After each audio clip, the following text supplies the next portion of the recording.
दरम्यान पूंछ जिल्ह्याच्या सीमेवरील गडिया गली गावाला देखील पाकिस्तानकडून होणाऱ्या गोळीबाराचा फटका सहन करावा लागतोय। गावात बंकर नाहीये, त्यामुळे गोळीबाराच्या वेळी लोकांना गोशाळेमध्ये आसरा घ्यावा लागतो।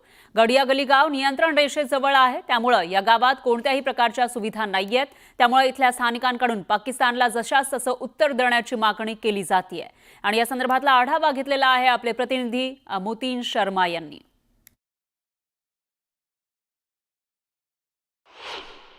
पहलगाम आतंकी हमले के बाद लगातार पूरे जम्मू कश्मीर में खौफ का हालात बने हुए हैं, क्योंकि नियंत्रण रेखा पर तनाव दिन ब दिन बढ़ रहा है। इस समय न्यूज़ 18 की टीम पहुंची है पुंछ के गगड़ियाँ सावियाँ इलाके में। ये मंडी तहसील का नियंत्रण रेखा पर सटा इलाका है और आप देखते हैं सामने जो है जितनी भी ऊपर पहाड़ पर ये पोस्टें हैं, ये पाकिस्तान की सेना की पोस्टें हैं और यहीं से पाकिस्तान लगातार इस इलाके को निशाना बनाता है। इस इलाके में जो है लोगों के कुछ घरों में जो है अभी तक बंकर नहीं बन पाए, लेकिन उसके बावजूद जो है लोगों ने खुद अपना बंदोबस्त किया है। कुछ लोगों ने अपने जो मवेशियों के लिए यहाँ पर जगह बनाई हुई थी, जो कि सर्दी के दिनों में, क्योंकि यहाँ काफ़ी बर्फ़ गिरती है, और अंडरग्राउंड जो है उन्होंने पशुओं के लिए बनाया हुआ था, उसको उन्होंने खाली किया और आज जो है उसमें लोग बैठे हुए हैं और ये कोशिश करें तो वो यहाँ पर जो है उस समय शेल्टर लेंगे जिस समय अगर पाकिस्तान की तरफ से गोलाबारी होती है, क्योंकि इस इलाके में लगातार पाकिस्तान की तरफ से गोलीबारी होती है, गोलाबारी होती है। यहाँ पर छोटी गोलियाँ भी आती हैं, क्योंकि यहाँ से सिर्फ 100 मीटर की दूरी पर जो है पाकिस्तान की चौकियाँ हैं। और यहाँ जो लोग बैठे हैं उनसे बात करेंगे कि किस तरह की उन्होंने तैयारी की है और ये अगर हालात ख़राब होते हैं तो वो अपना बंदोबस्त किस तरह करेंगे, उनसे बात करेंगे। आपका नाम? मोहम्मद यूसुफ। यूसुफ, बताइए आज ये आपने जो खाली कराया है मवेशियों का जो जगह थी, तो अगर हालात ख़राब होते हैं तो कैसे रहेंगे आप? बस देखो ना, ऐसे ही हमारा होम शेल्टर बना हुआ है, इमरजेंसी में हम इसी में रहेंगे सर। तो पाकिस्तान की हमेशा गोलीबारी यहाँ होती है? बहुत ज़बरदस्त जी। पहले कब कहाँ गोलीबारी हुई थी? ये 2018 के करीब जी। तो क्या क्या नुकसान हुआ तब?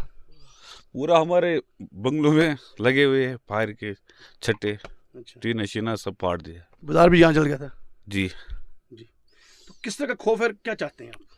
एकदम हमारे को होनी चाहिए, सेफ्टी के लिए बैंकर चाहिए और खौफ तो है ही। लेकिन जो पाकिस्तान लगातार बार बार इस तरह की कोशिश कर रहा है, तो आपके दिल में ये भी तो होगा कि पाकिस्तान को सबक सिखाया जाए? जी एकदम, पाकिस्तान को मुंह तोड़ जवाब देने चाहिए। पत्थर डो के और कटाई भी किया इसमें, 5 फुट कटाई किया इसमें। हाँ, तो मतलब सेफ है आपके लिए कम से कम? ये हमारे लिए सेफ है। लेकिन गवर्नमेंट की तरफ से अभी अब तक कोई बम्पर नहीं? कोई मतलब कुछ नहीं मिला, ना गवर्नमेंट से मिला कुछ, ना कुछ भी नहीं। तो जब गोलाबारी होती है तो किस तरह के हालात बन जाते हैं? यहाँ बहुत ख़राब हो जाते हैं। Munish Sharma, news network, LOC, Gagadiyan, Poonch. Viewership records revolutionized IP streaming and made immersive multi-language interactive sports viewing a global standard. And this is just the beginning. Jio's partnership with Disney marks the dawn of a new era in digital storytelling. We have created Jio Hotstar with the ambition of equaling, even surpassing, the impact of leading creators of entertainment globally. It will provide a platform for the best and the brightest talent from India and abroad. Its technology stack is unrivaled. In short, Jio Hotstar is committed to making India a proud leader in the global entertainment industry. Dear friends, over the next 4 days, participants in this summit will discuss weighty ideas and share their valuable perspectives and experiences. Let me present my 4 action points for your consideration. My first action point is we must not miss this humongous opportunity that is beckoning all of us. I would like to repeat what I said in the morning because it merits restating. India's media and entertainment industry today stands at $28 billion. We can easily grow this 5 times to over $100 billion in the next decade. This will give birth to huge new opportunities in employment and entrepreneurship in diverse fields. To achieve this, India should invest in state-of-the-art content clusters across India. India should train tens of thousands of our talented young people in animation, VFX, and other technologies. India should incentivize IP creation, AI-powered innovation, and gamification. India should have a new investment avenues for this industry, and India should create and enabling and encouraging and empowering regulatory environment that rewards imagination and inclusion. My second idea is that the best among our content creators need to start thinking of the world as a market and start creating content for global audiences. We should nurture even our regional creators to go global. Decades ago, when technology was not highly advanced, Raj Kapoor and other doyens of Indian cinema made films that became immensely popular in Russia, China, Central America and elsewhere. Satyajit Ray with his black and white movies. Richard Attenborough, Gandhi, reintroduced Mahatma Gandhi to the Western world. In recent years, Amir Khan's Dangal, with a story set in rural Haryana, became a blockbuster in China. Since sports is also a new genre of entertainment, IPL has now gained phenomenal viewership around the world. All this shows that the global market for India's entertainment and cultural products will grow exponentially by leaps and bounds in the coming years and decades. My third idea is that we should forge partnerships and collaborations with innovative entrepreneurs, artists and studios from around the world. The Prime Minister has given us this mandate. India should become the modern global center for content and creativity. My fourth idea relates to the fundamental purpose of all creative industries. I believe that the purpose of all we do is to build a better world for our future generations. A more harmonious world, a world that realizes the motto that Prime Minister Modi gave to G20 in New Delhi, Vasudhaiva Kutumbakam. The whole world is one family. Today, we are living in a highly polarized world. It is full of turbulence and uncertainty. As a result, people all over the globe are hungry for entertainment that is healthy, wholesome, and brings hope and happiness. India can satisfy this hunger better than any country in the world. This is not just an unprecedented economic and cultural opportunity. It is a strategic opportunity. Therefore, I conclude my keynote by expressing one wish from the bottom of my heart. May this newly created Waves platform give the message of hope for a new world from a resurgent new India. Thank you and Jai Hind.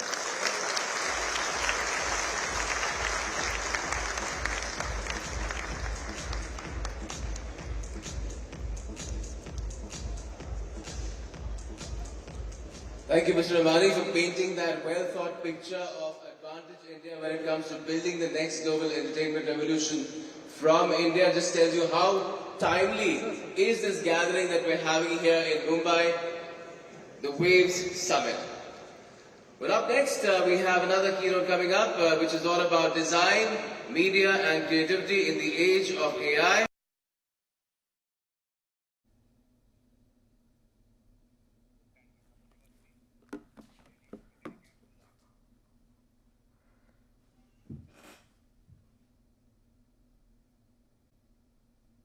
ब्रेकनंतर एक मोठी update आहे. भारत पाकिस्तानमधील अटारी border बंद करण्यात आली आहे. अनेक पाकिस्तानी अटारी बॉर्डरवर अडकलेत. पाकिस्तानामध्ये जाऊ देण्याची महिलांची मागणी आहे. अटारी बॉर्डर बंद झाल्याने पाकिस्तानी नागरिक हे हतबल झाल्याचं दिसतंय. भारताने आधीच जे पाकिस्तानी भारतामध्ये आहेत त्यांनी जावं 8 दिवसांच्या आतमध्ये याचं अल्टिमेटम दिलेलं होतं. तरी सुद्धा जे पाकिस्तानी जाऊ शकले नाही ते बॉर्डरवर अडकल्याचं दिसतंय. कारण पाकिस्तानी अटारी बॉर्डरवर जमलेले आहेत आणि त्या ठिकाणी आपल्याला पाकिस्तानमध्ये जाऊ द्यावं अशी मागणी करताना दिसून येत आहेत. कारण अटारी बॉर्डर ही आता बंद करण्यात आली आहे भारत पाकिस्तान दरम्यानची आणि त्यामुळे अनेक पाकिस्तानी नागरिक हे अटारी बॉर्डरवर अडकल्याचं दिसतंय.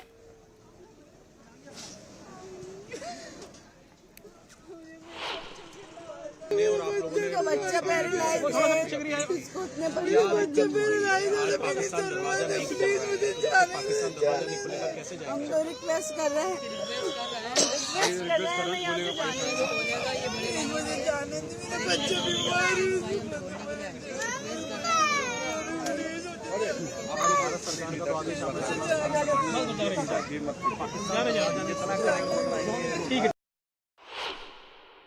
सुबह से पागल बना रहे हैं। 6 बजे से मैं यहाँ आई हूँ। कभी कह रहे हैं 10 बजे खुलेगा, कभी कह रहे हैं 12 बजे, कभी 1 बजे, कभी 3 बजे, कभी 2 बजे। मैं पागल हो गई हूँ। खोलो गेट, खोलो गेट, खोलो, मुझे यहाँ से भेजो। मैं पाकिस्तान से खुद जाऊंगी मैं पाकिस्तान से। यहाँ से गेट खुलवाओ, मुझे एंटर कराओ यहाँ से। मैं नहीं जाऊंगी यहाँ से। गेट खुलवाएं आप।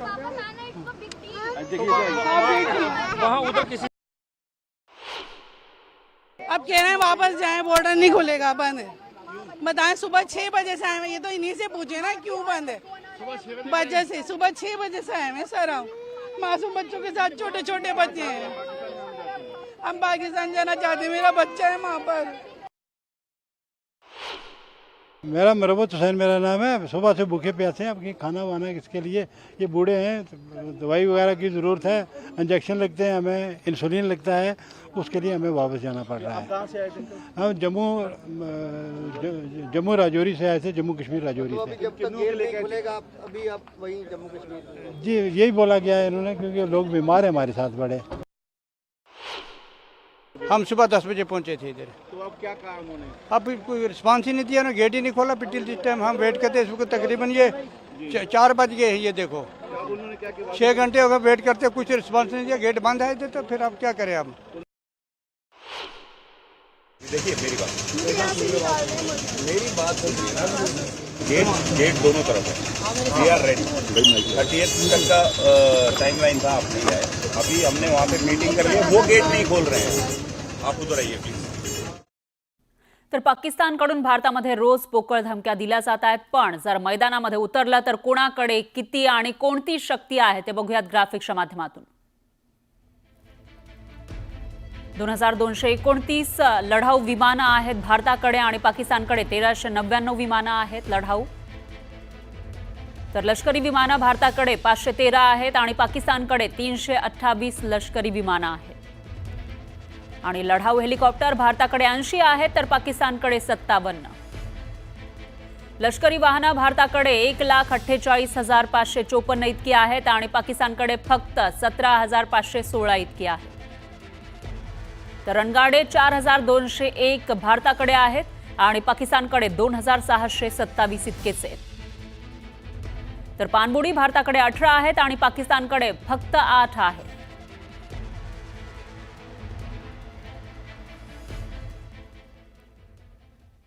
दरम्यान पूंछ जिल्ह्याच्या सीमेवरील गडिया गली गावाला देखील पाकिस्तानकडून होणाऱ्या गोळीबाराचा फटका सहन करावा लागतोय।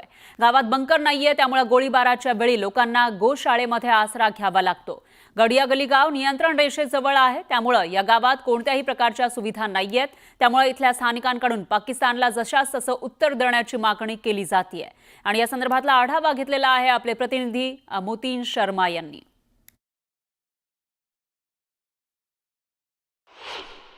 पहलगाम आतंकी हमले के बाद लगातार पूरे जम्मू कश्मीर में खौफ का हालात बने हुए हैं, क्योंकि नियंत्रण रेखा पर तनाव दिन ब दिन बढ़ रहा है। इस समय न्यूज़ 18 की टीम पहुंची है पुंछ के गगड़ियाँ सावियाँ इलाके में। ये मंडी तहसील का नियंत्रण रेखा पर सटा इलाका है और आप देखते हैं सामने जो है जितनी भी ऊपर पहाड़ पर ये पोस्टें हैं, ये पाकिस्तान की सेना की पोस्टें हैं और यहीं से पाकिस्तान लगातार इस इलाके को निशाना बनाता है। इस इलाके में जो है लोगों के कुछ घरों में जो है अभी तक बंकर नहीं बन पाए, लेकिन उसके बावजूद जो है लोगों ने खुद अपना बंदोबस्त किया है। कुछ लोगों ने अपने जो मवेशियों के लिए यहाँ पर जगह बनाई हुई थी, जो कि सर्दी के दिनों में, क्योंकि यहाँ काफ़ी बर्फ़ गिरती है, और अंडरग्राउंड जो है उन्होंने पशुओं के लिए बनाया हुआ था, उसको उन्होंने खाली किया और आज जो है उसमें लोग बैठे हुए हैं और ये कोशिश कर रहे हैं। तो वो यहाँ पर जो है उस समय शेल्टर लेंगे जिस समय अगर पाकिस्तान की तरफ से गोलाबारी होती है, क्योंकि इस इलाके में लगातार पाकिस्तान की तरफ से गोलीबारी होती है, गोलाबारी होती है। यहाँ पर छोटी गोलियाँ भी आती हैं, क्योंकि यहाँ से सिर्फ 100 मीटर की दूरी पर जो है पाकिस्तान की चौकियाँ हैं। और यहाँ जो लोग बैठे हैं उनसे बात करेंगे कि किस तरह की उन्होंने तैयारी की है और ये अगर हालात ख़राब होते हैं तो वो अपना बंदोबस्त किस तरह करेंगे, उनसे बात करेंगे। आपका नाम? मोहम्मद यूसुफ। यूसुफ बताइए, आज ये आपने जो खाली कराया है मवेशियों का जो जगह थी, जी। तो अगर हालात खराब होते हैं तो कैसे रहेंगे आप? बस देखो ना, ऐसे ही हमारा होम शेल्टर बना हुआ है इमरजेंसी में, हम इसी में रहेंगे सर। तो पाकिस्तान की हमेशा गोलीबारी यहाँ होती है? बहुत ज़बरदस्त। पहले कब कहाँ गोलीबारी हुई थी? ये 2018 के करीब। जी, तो क्या क्या नुकसान हुआ तब? पूरा हमारे बंगलों में लगे हुए हैं फायर के छट्टे, अच्छा, टीना शीना सब फाड़ दिया। बाजार भी यहाँ जल गया था? जी, तो किस तरह का खौफ है, क्या चाहते हैं आप? एकदम हमारे को होने चाहिए, सेफ्टी के लिए बैंकर चाहिए, और खौफ तो है ही। लेकिन जो पाकिस्तान लगातार बार बार इस तरह की कोशिश कर रहा है, तो आपके दिल में ये भी तो होगा कि पाकिस्तान को सबक सिखाया जाए? जी, एकदम पाकिस्तान को मुंह तोड़ जवाब देने चाहिए। पत्थर डो के और कटाई भी किया इसमें, 5 फुट कटाई किया इसमें। हाँ, तो मतलब सेफ है आपके लिए कम से कम? ये हमारे लिए सेफ है। लेकिन गवर्नमेंट की तरफ से अभी अब तक कोई बम्पर नहीं? कोई मतलब कुछ नहीं मिला, ना गवर्नमेंट से मिला कुछ, ना कुछ भी नहीं। तो जब गोलाबारी होती है तो किस तरह के हालात बन जाते हैं? यहाँ बहुत ख़राब हो जाते हैं। Munish Sharma, news network, LOC, Gagadiya, Poonch.